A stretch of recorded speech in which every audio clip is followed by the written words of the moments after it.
Welcome back to another episode of Better Than I Found It, the podcast all things college golf. You're listening to Mike McGraw, the men's golf coach at Baylor University.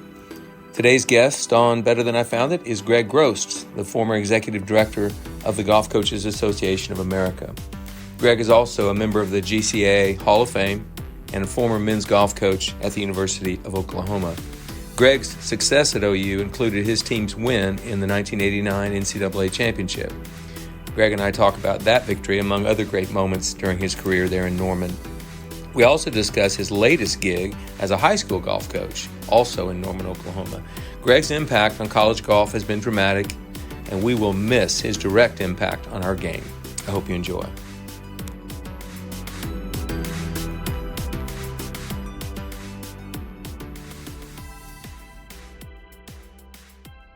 Okay, Better Than I Found It faithful. Let's welcome Gregg Grost to the podcast today. Gregg, such a pleasure to have you on. I'm really excited for this podcast. Mike, thanks for having me on, buddy. I appreciate it.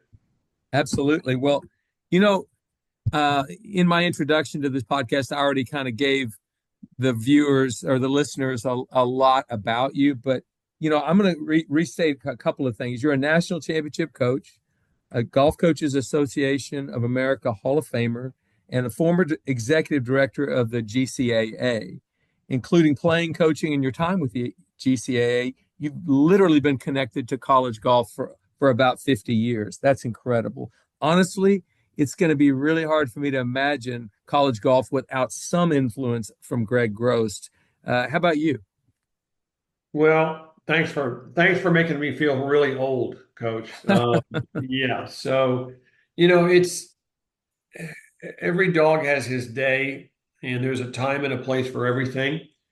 And I love college golf. I'll always be involved in the fringes. Now I'm trying to develop kids at a high school level to go play college golf and help them understand the new world. But college golf is a different animal, and a completely different animal than what it was back when I started, when you started. College athletics is different. We get on that later. But the bottom line is that college golf now is not so much about developing young players and teaching them the game. It's recruiting them and finding out what the dollar amount is it's going to take to get them. I often said that college coaches, we drive the bus, we pay the bills, and we stroke the egos.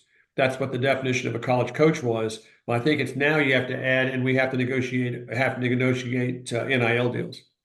Yeah, you're almost an agent or a CEO. It's changed a lot. But anyway, I'm going to have a hard time kind of thinking, okay, Gregg Grost is no longer directly involved with college golf. But you had a great run. We're going to talk about that great run during this hour that we're together. And I'm going to talk about your Hall of Fame coaching career. I want to do that. There's some things I want to get to. But before we do that, I really want to talk about what I consider one of the greatest transformations in the history of college golf. And that would be back in 2000, after you'd retired from coaching, you took over the reins of the Golf Coaches Association of America, the GCAA. It was an organization in financial ruin, on the verge of collapse. In short, you inherited a complete mess. I think you'd agree with that. But I want you to talk about the total rebuild that you and the people that you had helping you had to do to kind of shepherd us coaches through into a new era, and compare that with taking over a struggling golf program. So what did you do back in 2000 in those first few years? Well, first I had to figure out how to turn on the lights, because as I started, and in all deference to the then board of the GCAA, they had no idea how much money the GCAA owed in multiple countries, from Palmer Cups, from past not paid bills. I had no idea. So I started on September 1 of that year in 2000, and bottom line is we couldn't turn anything on. I had an office that I had, and I couldn't turn on the lights because of bills that started popping up. And I called then President Mark Simpson, who was the one that convinced me to do this for a little while. In a weak moment, 25 years ago, I said yes, 24 years ago. And I said, Mark, do you have any idea the state of the GCA? And he goes, well, I'm afraid to ask, but I have an idea, but I'm probably way off. So, the idea, I jumped into doing this. I was trying to just try to figure out who the membership was, pay the past due bills, which took us about 4 years to do, and some great help from some golf companies that just managed to write off some of the bad debt. And so I went from traveling. I mean, that last year I coached, Mike, you appreciate this. My last year of coaching, I finished the NCAA in that summer of 2000. I was gone on the road 203 days. Wow. Between coaching, recruiting, and fundraising for OU, not just golf. And I had a 4-year-old, and I wanted to be a full-time husband and full-time dad. And so now I'm off the road and I'm in an office. And at the end of the day, it was putting out fires and just trying to understand, what the GCA was, and then trying to figure out where we were going to take it. Well, I remember being in Mike Holder's office when you called him, and uh, he had you on speakerphone, and you were talking about, Mike, we're in financial, this is a bad thing for the GCA, but you had created a program, an idea to jumpstart fundraising from schools. Talk about that. I remember Mike talking. He said, "Yep, I'm in." So, what was Yeah, that program so called? that summer before I took over, I was down in Dallas, not recruiting because I'd already retired as a coach, but I was down there and I went to dinner with Mike Holder and Jimmy Clayton, my college coach, and Jay, coach at SMU, played at OSU. Jay, Jake Lore. yeah, Jay, yeah, and we met, and I said, I think this is a disaster waiting for a place to happen. And at the end of the day, Mike and Jimmy said, we'll step up and help. And they said, they looked at Jay and said, you will too. I mean, obviously Jay didn't have a choice.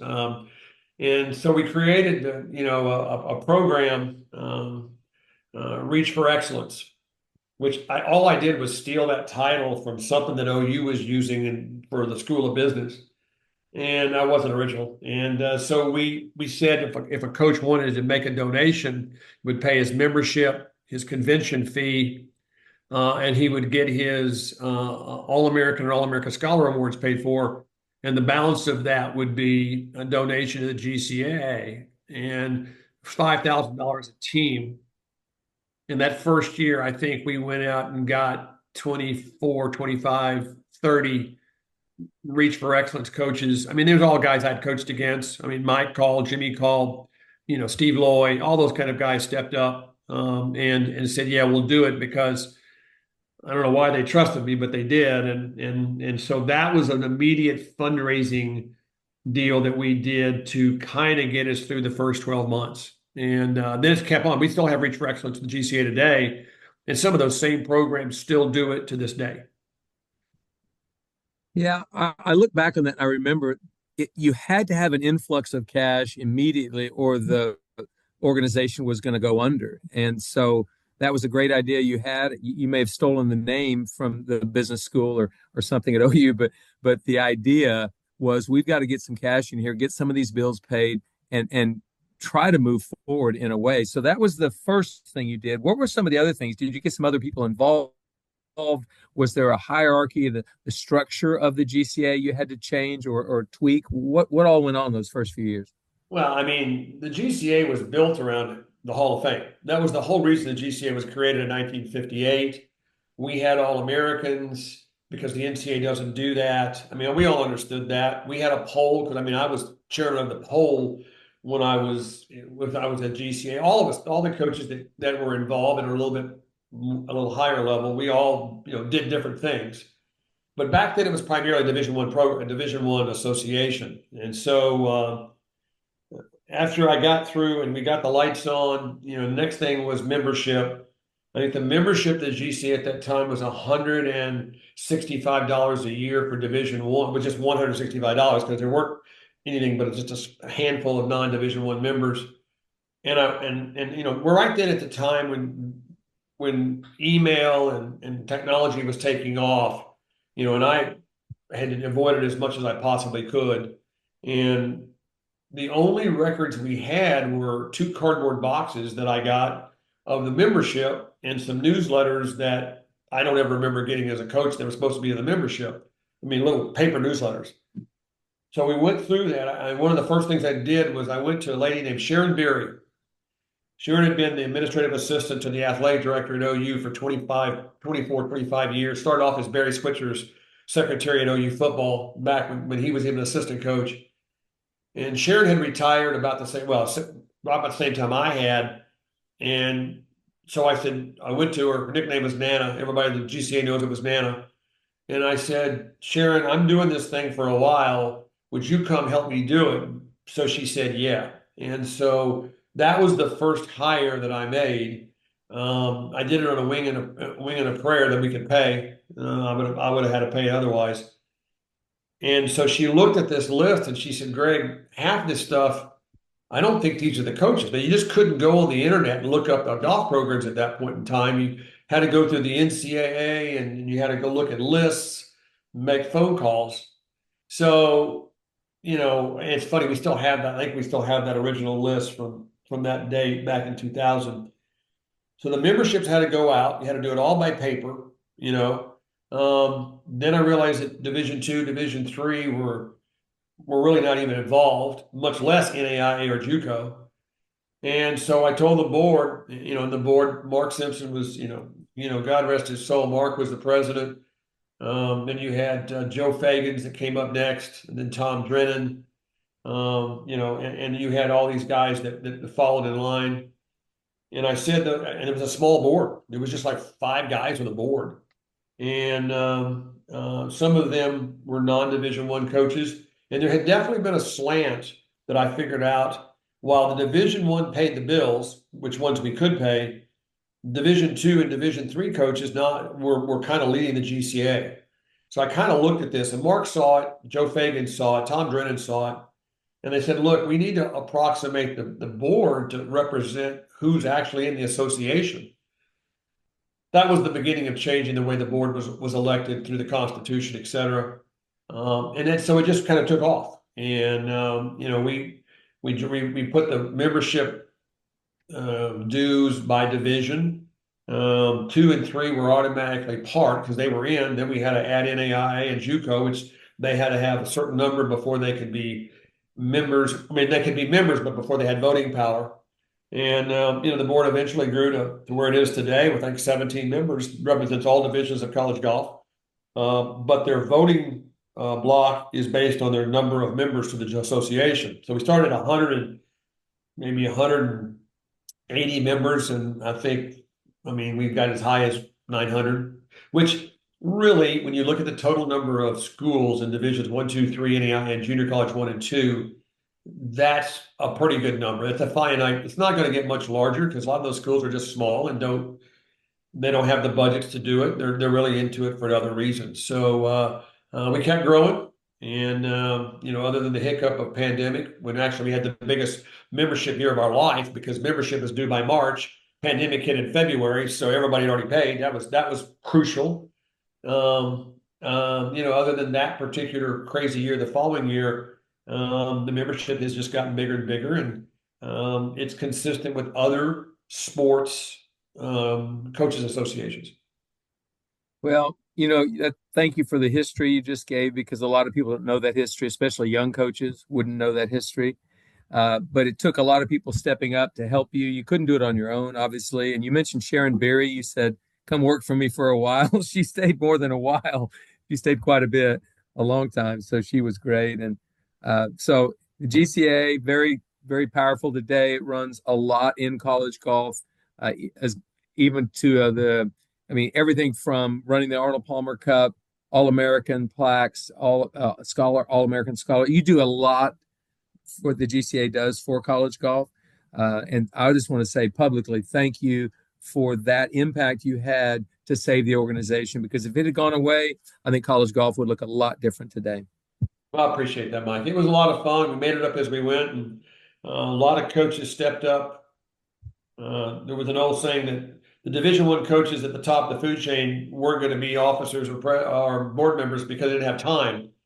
And, I mean, obviously Mark Simpson was a Division I Colorado, but then John Fields steps up, and then Mark Crabtree, and the big, and that gave legitimacy. Conrad Ray, okay, so that gave legitimacy to what we were doing. I mean, we follow the. I'm going to be honest. We followed the lead of the College Basketball Coaches Association. I was invited up by their executive director at the time, and I went up there and I just picked his brain for an entire day back when the NCAA was in Mission, Kansas.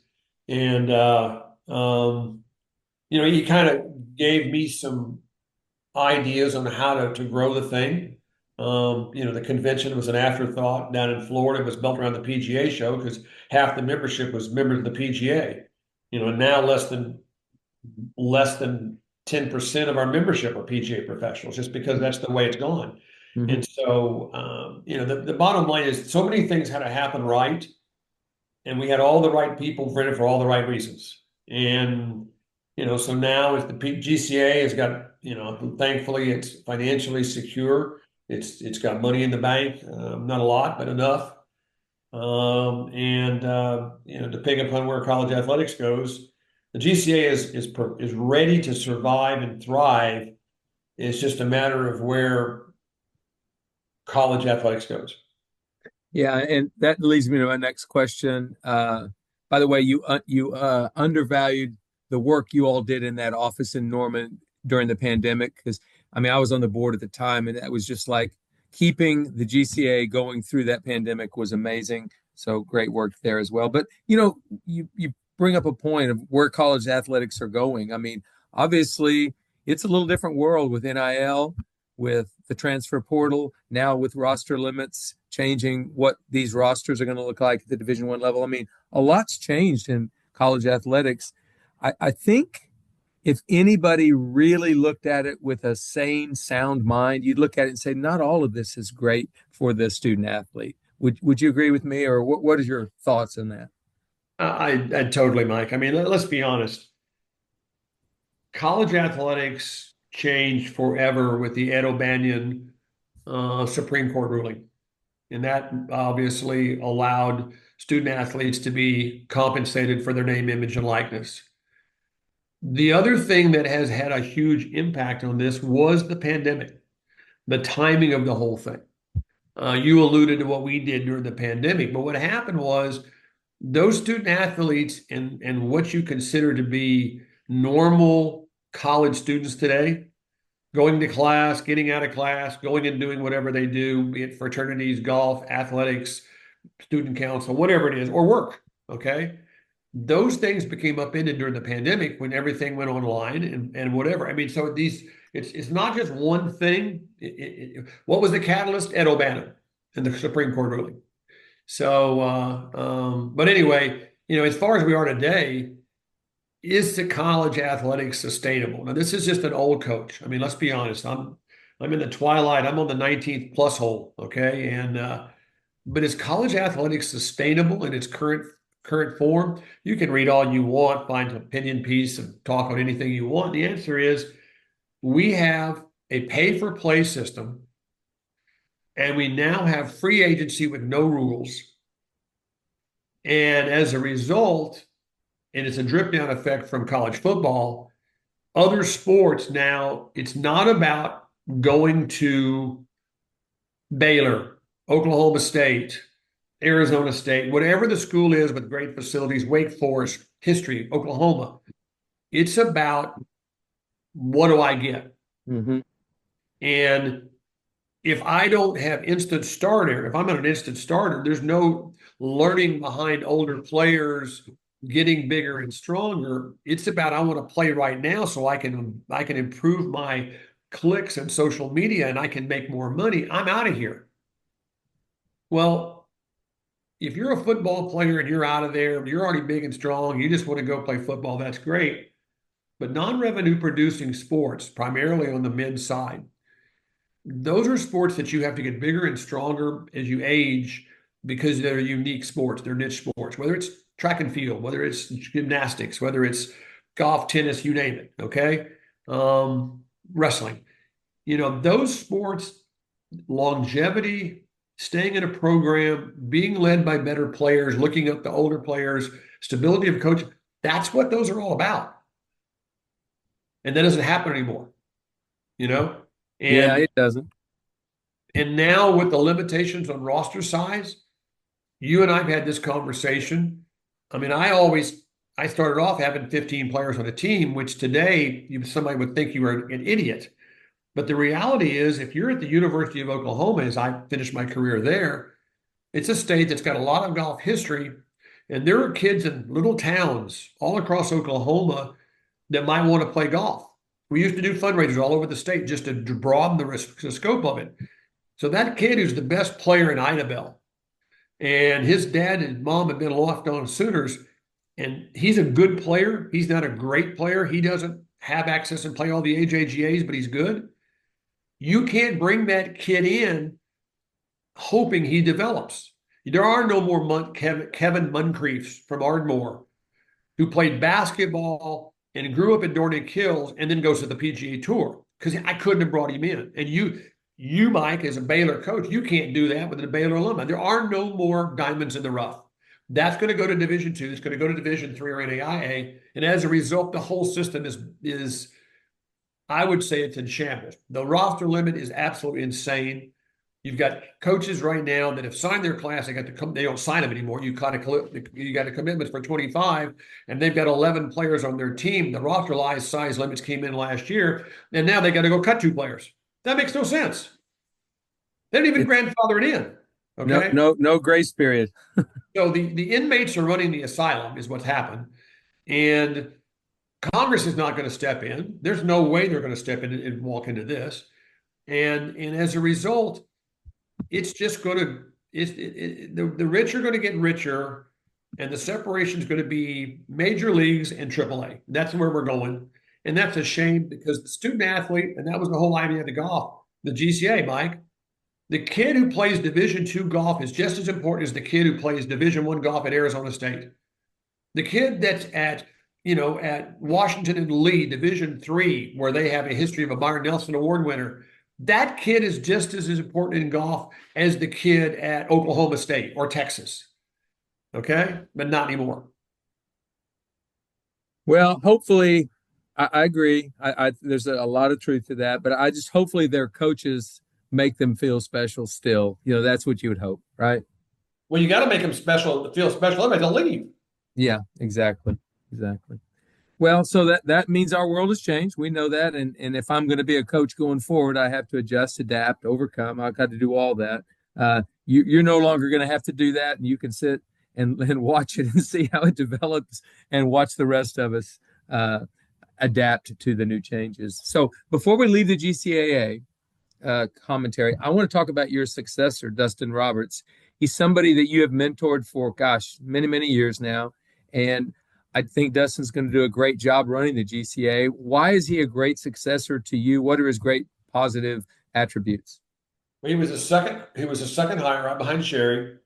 He'd spent a year after he left OU, after he graduated, down at the Byron Nelson Classic working in a tour event.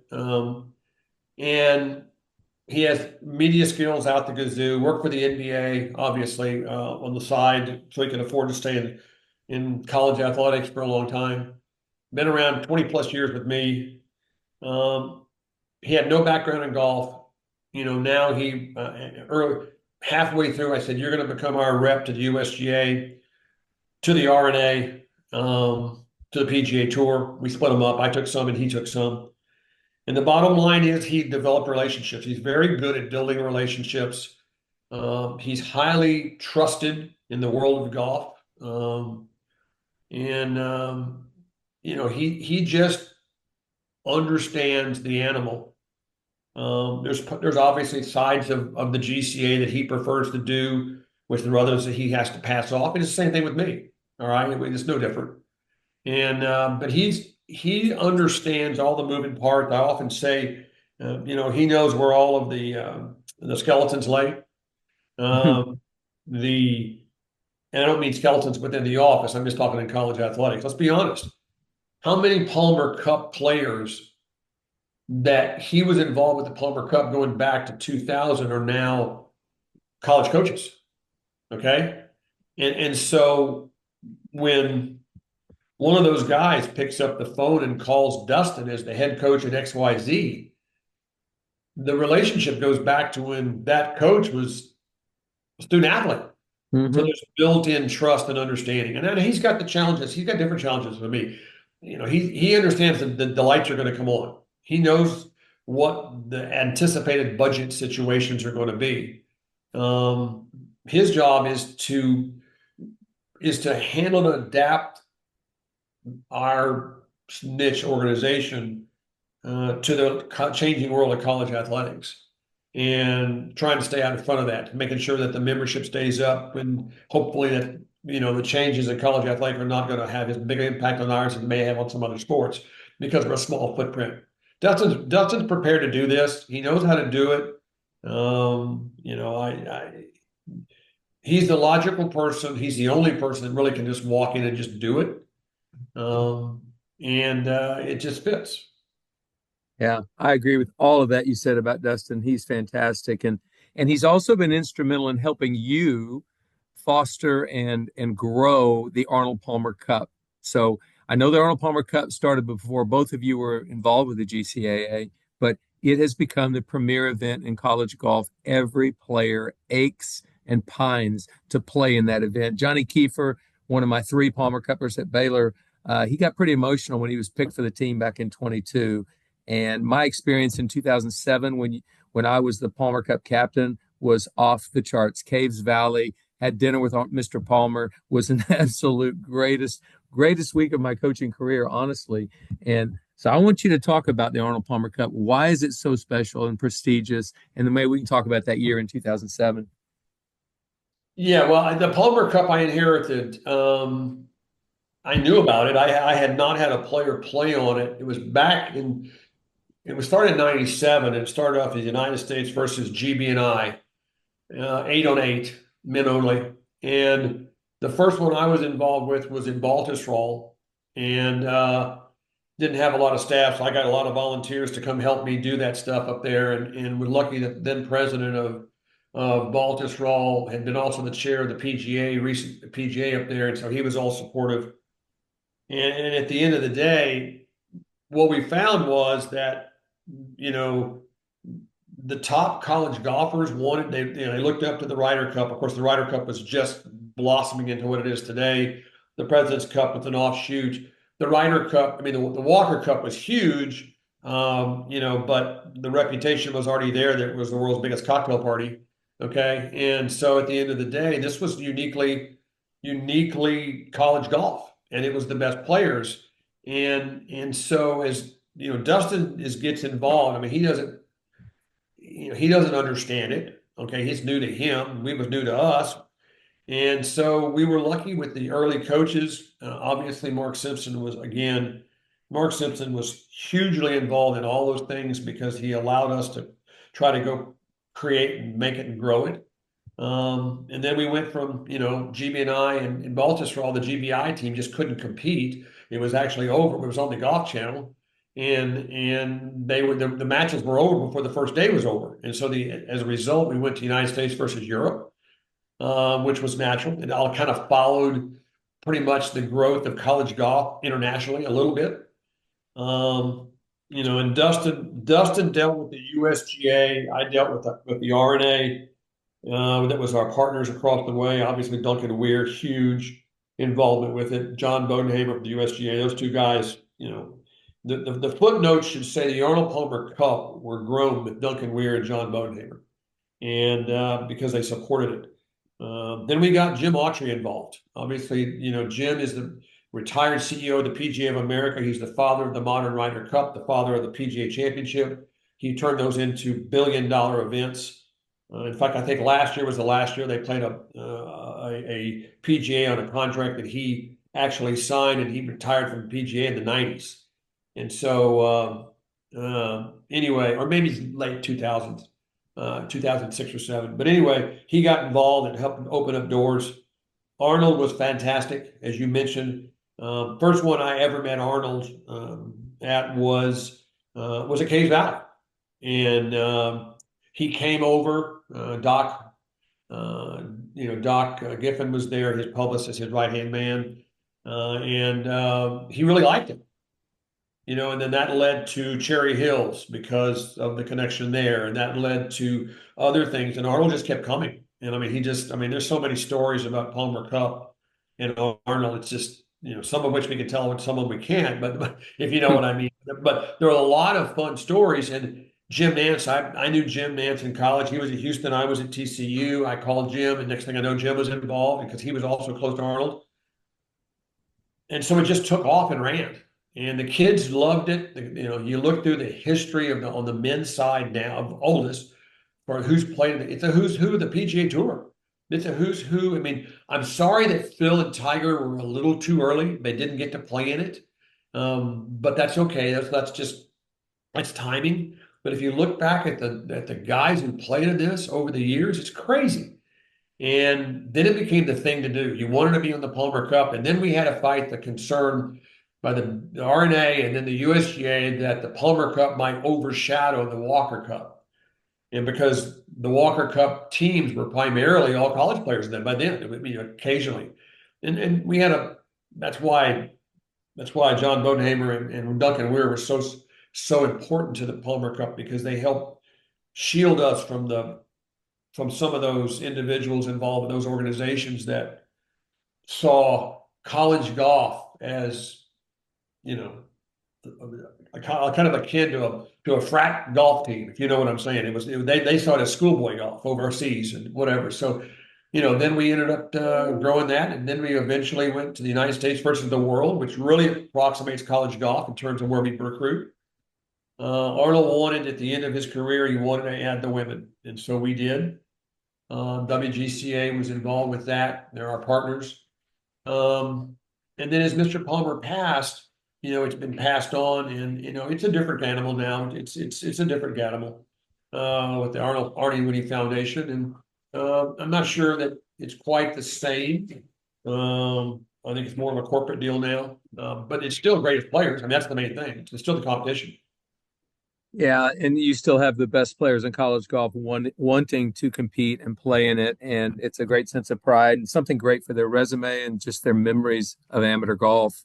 A lot of it's one of their last amateur golf tournaments they play before they turn professional.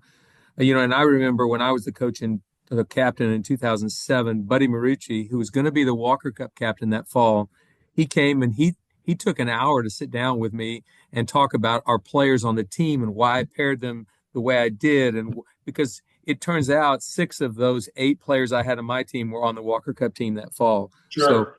it was a big enough deal to the Walker Cup captain to come to the Palmer Cup at the time to actually see it. And I was always impressed by the research he was doing and how seriously he took his job. So Well, yeah. Mike, one of the reasons, one of the Dustin Roberts deal here is Dustin, I believe, had the suggestion that we should invite the Walker Cup captains to be on the selection committee. Now, some of them chose to and some of them didn't. Buddy did, some didn't. But that allowed them to have more insight to the players farther ahead. And that's that part of building the relationship. You know what I'm saying? Yes, I do. That's a huge part of the history of college golf. And now that it's become such a prestigious event, I've got to think long, long after you and I are gone, that will still be a premier event. And congratulations on the great work you and so many other people did to bring that to where it is today. Now let's talk about your coaching career, because you coached at Lamar for 5 years, I think a little bit as an assistant, but also as the head coach when David Yates. Well, no, let's see. Yeah, no, when David Yates went to go to IMG from OU, you took over for David. Is that correct?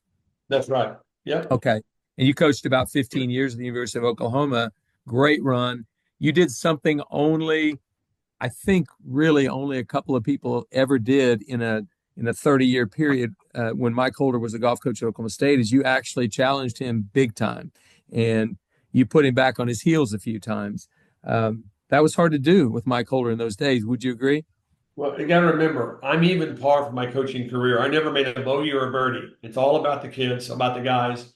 You know that as well as I do. And yeah, Lamar was fun.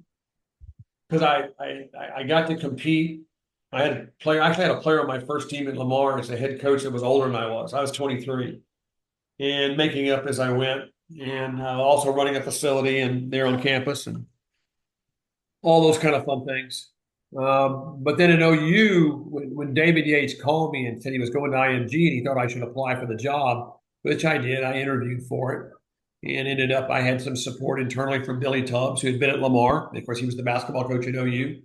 And I had support from David. And when I came up here, it was so different from Lamar. I mean, at Lamar, raising your budget to go compete with Texas and Texas A&M and University of Houston, obviously right down there in Texas. I mean, that was crazy. Okay. And then now I'm at OU, and I remember I'm the AD that hired me, Wayne Walker, retired shortly thereafter, and Donnie Duncan was hired. And I had a meeting with Donnie after about a year and a half, and I said, Donnie, I hate to ask you this, but I've never had a budget given to me at Oklahoma. And I said, and he laughed.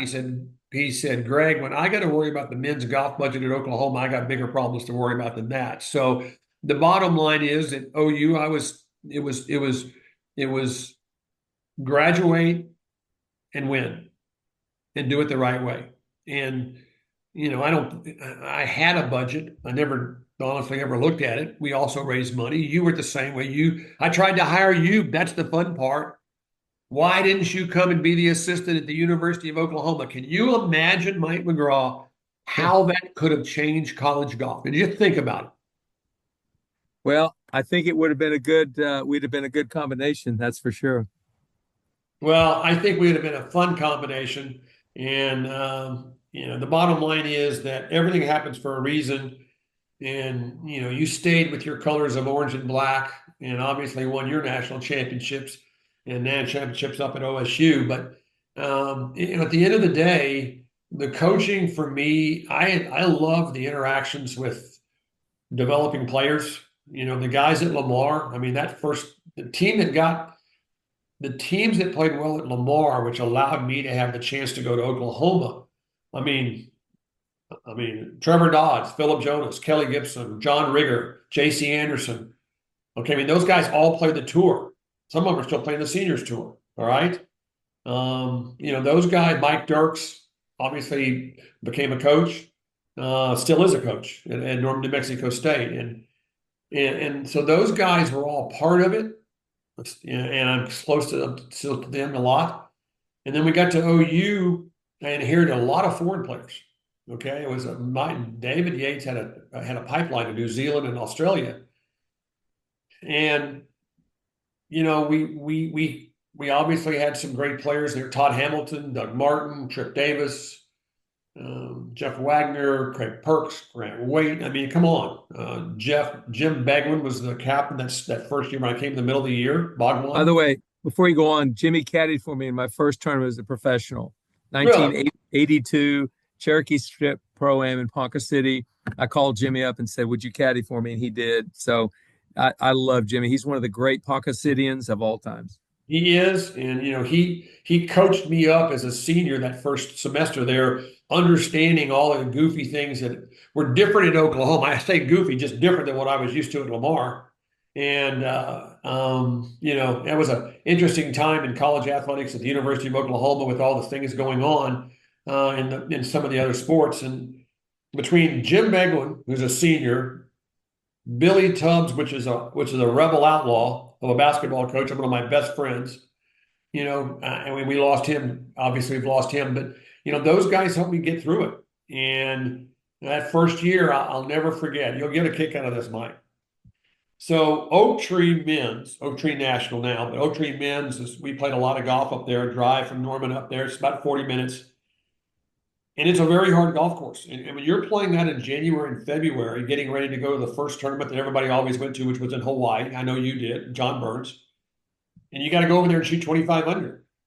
And it occurred to me early on that going to Oak Tree and trying to break 80 when the wind's blowing and it's cold as you know what was not the best way to shoot 25 under. So we went to a little golf course in Norman. It's still there. It's called Westwood Park. It's a municipal course right by the airport, about 6,500 yards max. And I said, we're going to play qualifying there. And they looked at me like I was nuts. And I said, guys, they said, we don't play here. I said, well, we are now. And so I said, we're going to shoot low. And I said, oh, the first tournament's Hawaii? Well, guess what? All 5 spots are on the line. And that was like, wait a minute, we're exempt. Da, da, da, da. I said, no, no, they're all on the line. And we started playing out there. And, one guy, I think it was Todd, shot 63 one day. Some of the other guys shot, like 69, 71, 72, and they're getting their what's kicked. Well, we ended up taking 2 freshmen and 3 upperclassmen, Jim Egwin, Todd Hamilton, Grant Waite. I don't think Perks went to the first one. Maybe he did. I might. If I'm wrong, I'm wrong. We went over there, and they hadn't played in the last group, the last day in several years. And we had shot like, we ended up, we didn't win. We finished second or third, but we shot like 21 under par.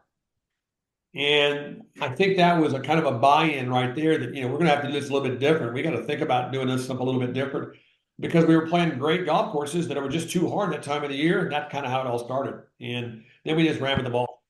Yeah, you did run with the ball. What a stretch of golf your team's played for a lot of years. I mean, I want a couple highlights. Before we move on to those highlights, Jimmy Begwin shot the first 63 in the history of the NCAA championship. Never forget that. In Houston. So he obviously, to me, I should get Jimmy on here one day. I just love that guy. But let's fast forward a few years into your career at OU. The national championship was being hosted at Oak Tree Country Club East in 1989. And my memories of that week are I helped get some kids to carry the standard bearers and maybe some spotters. I was a high school coach in Edmond, and I helped get those. But I went out and watched the tournament. I remember tons of great players, and you can name them all, I'm sure. But it rained, had a lot of stop and go and whatever. Talk about that week. What are your memories of the '89 NCAA title?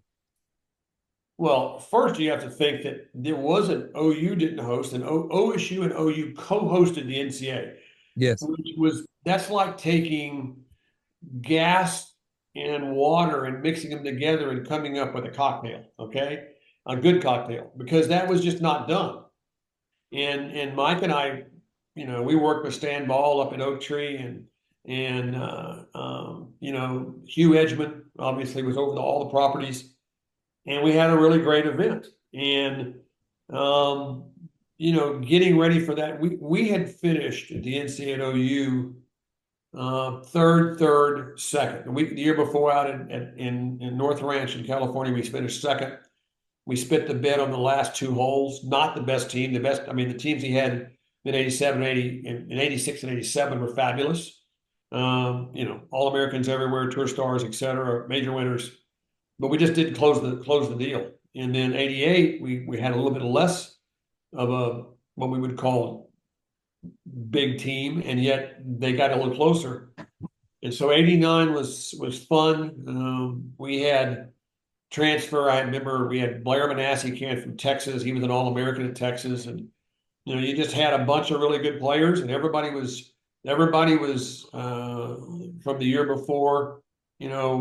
The ones that needed to step up were there. The Rick Bells, obviously the Doug Martins, the Trip Davises, and they started winning. They went in the fall. We won 7 times. We were with Oklahoma State at the Big 8, and they ended up beat us in a playoff for the Big 8 up at the Golf Club of Oklahoma, I think. Went to regionals, and people go, when did regionals start? Well, I know when it started. It started in 89 because the reality was that I know Stan Ball called Mike and I. We were on a conference call, and he goes, "Is there a possibility that Oklahoma and Oklahoma State might not be in the NCAA championship?" And we said, "Well, yeah, if we don't qualify." And he said, "Well, we're not hosting it." Of course, it was a little bit in tongue in cheek, but the bottom line was that we had to go through regionals, and we won. Oklahoma and Oklahoma State tied for that one. And of course, he didn't play that one off because it didn't make a difference. So we tied Big 8s, we tied regionals. Went to nationals, and weather was crazy. Here's a memory, Mike. Do you remember what happened about 2 hours into the first round at Oak Tree East? Do you remember this one? I will remember it if you tell me.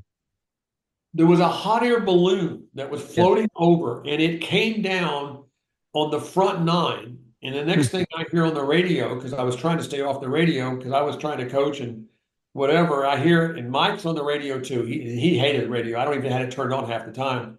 Hugh Edgman going, "We got a problem, you all. We got a hot air balloon in the middle of the third fairway." And so that's one of those crazy things that I'll never forget. And because I had to go get the hot air balloon out, nobody was hurt. Um, but then as the week went on, we had the weather. We didn't finish the third round. We had to come back and finish the fourth round. We actually played 20, we played 32 holes the last day. There was a guy named Phil Mickelson, was a freshman. He's pretty good. Okay. We had the scorecard incident the very first round. And at the end of the day, we played really, really well. And we won 8 times that year, tied twice. And they went out and just took over. Doug, Tripp, Rick Bell, Jeff Lee, Matthew Lane, and it was a magical week. Well, anyone who's ever won a national championship, it is a magical week, whether you like it or not. I don't care how many you win, they're magical. They're just hard to win. But I will say this, a lot of people would look back years and years later, so well, that must have been a fluke win because Oklahoma State always had the best team in those days. And that's not right at all. And you just said it best. You guys won 8 times that year. There was nothing about that was a fluke. And you tied Oklahoma State at regionals and conference. So it's like you were one of the best teams, if not the best team in the country, and you guys won the title. Yeah, it was our trainer was a gentleman named Alex Brown. I know you know him, Mike, okay? Very well. AB was the basketball trainer and the golf trainer, former junior college golf coach. And back then we didn't have live scoring, okay? And so you kind of knew what things were going on because you had people around the golf course that would kind of tell you where you were, and the parents knew what was going on, or they thought they did. Well, AB was not only the trainer for the whole and taking charge of all the players because he was the trainer on site, but he was obviously ours. He was on the golf course, and we were on the last round about our 12th hole, and AB walks up to me and he said, "Coach, the fat lady's warming up," and I'll never forget that. And then he walked up to me on the 18th green, and we were standing and watching Doug Martin finish, and he said, "The fat lady's singing." And so I've always remembered that from AB because he called it about 6 holes out. But you know what? That was just a culmination of a lot of hard work and by a group of guys that believed, and we're lucky enough to do it at home. Yeah, some pretty great recruiting too. That was a heck of a team you had right there. Guys that went on to play professional golf, won on the tour. Doug Martin is now in your coaching tree, if you will. He obviously not in the sense that you coached with him, but he's a coach and he's doing a great job at Cincinnati. It doesn't surprise me one bit. But great memories from '89 for you, there's no doubt. And you guys went on to win the Big Eight championship in 1992 with one of my players, my high school players, Derek Freeman. Yep. Um, but that was something that was pretty rare in those days because Mike Holder won 21 out of 23 Big Eight championships in succession, and you were one of 2 teams that got it. I know you probably don't have all the same memories you had in '89 of the NCAA. That must have felt pretty good to win the Big Eight. Yeah, Derek was on that team. I remember, I believe Kerry Cosby was. I got to get all my Cosby straight, but I remember them wanting to band together and do something because the expectations and the standards had been set, and whether you can live up to them or not from year to year, that remains to be seen. But they decided that they were going to all buzz their heads, their hair, and they informed me that I was going to do the same thing. And I'll never forgetting buzzing our heads in preparation for that tournament. Okay, did it out at the trails, and everybody cut their hair short, and lo and behold, I think Derek got it up and down on the last hole to put it away. It was a lot of fun. I mean, trying to compete against Oklahoma State at that period of time, not discounting Texas or Arizona State or BYU or Florida or any of the other great ones, or Houston. Houston kind of dropped off by then a little bit, but beating Oklahoma State was few and far between. And you knew every week we expected to play in the last group, hopefully against them, just to have a chance to go play against, Coach Holder, and then to play against you at Oklahoma State. And it was just fun. It was a different time, a different place. It was about golf. It was about getting better. Money wasn't an issue. Money wasn't part of it. It was tradition. And that's what I'm so fearful, Mike. We're going to lose. Well, I agree with everything you said on that. We're kind of in a delicate place in collegiate athletics, and I still believe there's going to be a reset, and I don't know when it's going to happen, but it can't sustain itself. So there'll be a sort of a semi crash and a reset, and then hopefully you can survive that and be on the other side viable and relevant once the reset occurs. And I don't know what it looks like. I'm not predicting anything, but let's get some perspective back, right? I would agree. Absolutely. Okay, Make it about the sport and make it about the student and not about absolutely. the agents. Yeah, the student athlete, that's what we're looking at. And that's what I think is important. But okay, so I'm going to do a speed round with you here in a minute, but I got one last little take on this.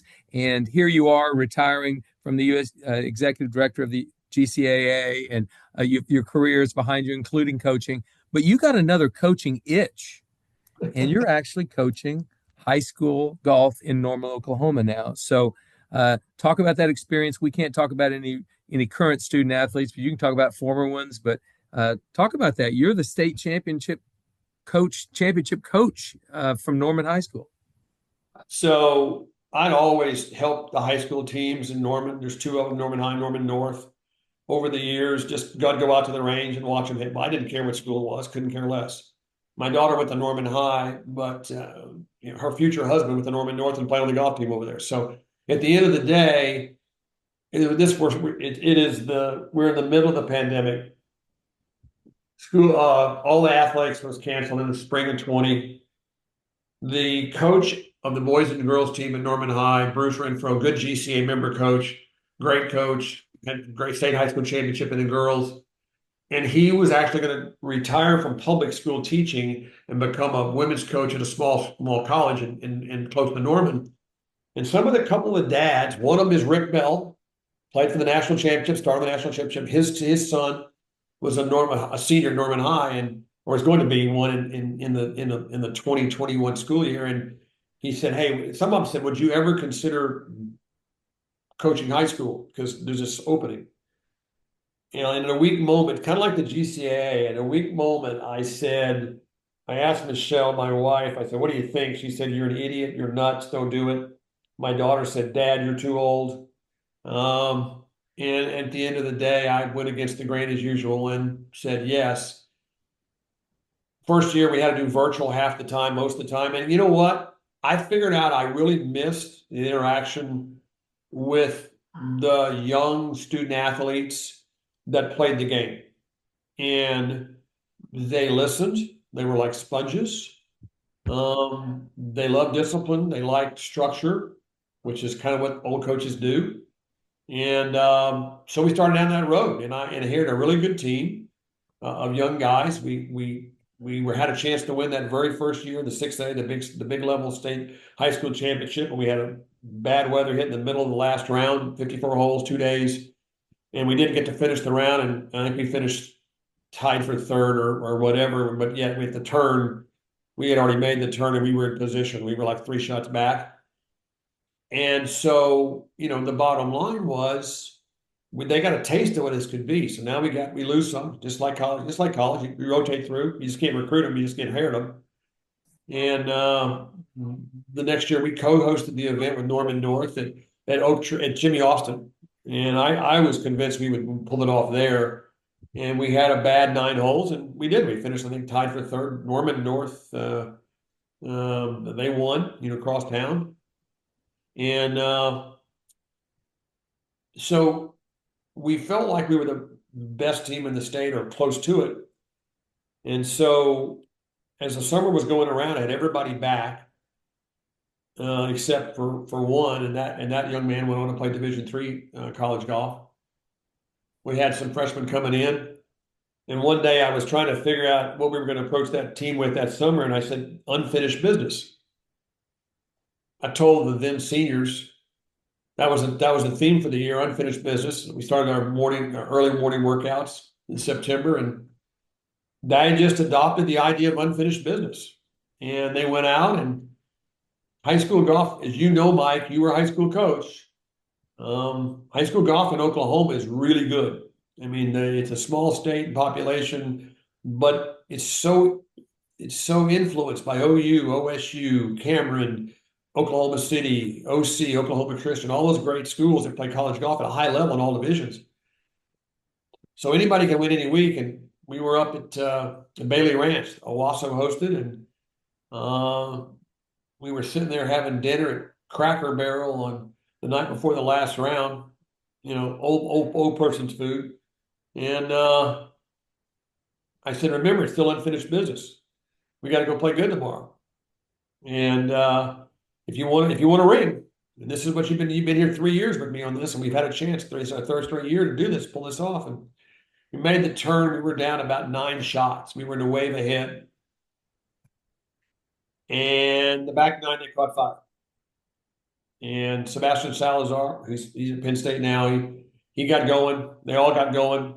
They shut under par, and we pulled it off, and Sebastian won individually. So it was kind of like blast watching them go from unfinished business to finished business. So I fall in love doing it again. I love going out there with the guys. I'm still doing it. And it's just fun. It's a blast. And they listen. They're sponges. And that's what it's all about. So I get to do this in my retirement, at least in part of my retirement. I get to go and do what I started back when I was 23 years old, and now I'm 68. So that's a long time, but that's kind of like bookends. Yeah, it really is. And congratulations on that victory, and keep it up. Keep on coaching. I think it'll keep you young if you do that. Keep on doing it. So let's finish with a speed round here. And I have not prepared you for any of this. So we'll just see how quick you think on your feet. You ready? I'll give it a shot. All right, here we go. Remember the Titans or Shawshank Redemption? Remember the Titans. All right. Chick-fil-A or Chipotle? Chick-fil-A. Chick-fil-A. Toby Keith or George Strait? Toby Keith. I knew that would be a Norman guy, that's for sure. Best putter you coached? Wow. Wow, you're asking me. Yeah, that's a tough one there, Mike. Best putter I ever coached? Great putter. Give me a great putter. Jim Begwin. Oh, thank you. Best driver you ever coached? Overall driver of the golf ball? Todd Hamilton. Yeah, I agree with that. He was also pretty good with a hybrid from the fringe for an Open championship. And Mike, he's now the co-head coach of the Norman Hyatt Tigers. Wow, you hired a good that's a good hire right there. All right, best competitor, or if it's more than one, like truly gritty competitors. I've got one in my head. Hunter Haas. Thank you. That's the only one I had in my head. He was unbelievable. Most resourceful, like took what God gave him and did the most with it. Grant Masson. Grant Masson, very good. Okay, so you did well thinking on your feet on these. Favorite course your team ever played through the years at OU? That's another hard one. Out in Hilton Head, help me here, Mike. Hilton Head used to be the Golf Digest. The Fazio course, the God, it was right there. Long Cove. See, you and I both forgot. We were both showing our age. All right, we're not going to get an answer to that one. All right, I would say Oak Tree East because you won the national championship there, but that's just me. Would you rather watch the Masters or the OU Texas football game for viewing pleasure? There's no doubt about that. OU Texas. All right, I figured that one. Most famous person you've had dinner with? Well, Mike McGraw. Thank you. I mean, there's no doubt. And eating dinner with me is an absolute experience, isn't it? Because you eat in segments. I do eat in segments. Dream foursome, you and 3 others. If it's you and 4 others, that's fine too. Jim Nance, Arnold Palmer, and my son-in-law, Joe Ryan Trousdale. Okay. All right. That's a pretty good foursome. You did a good job thinking on your feet. I appreciate the historical perspective you gave on this podcast. Incredible. And I personally want to congratulate you on an unbelievable career in the world of golf, specifically college golf. And I also want to thank you for your friendship. You've been a great support of mine all my career. Thanks, Mike. Appreciate it. Absolutely. Well, I may be up in Oklahoma, you never know, recruiting some of those players up there that you know so well. So I know this is not goodbye. It's sort of farewell. We'll see you another time soon. Thanks, Mike. Appreciate it. All right. Thanks, Gregg. See you.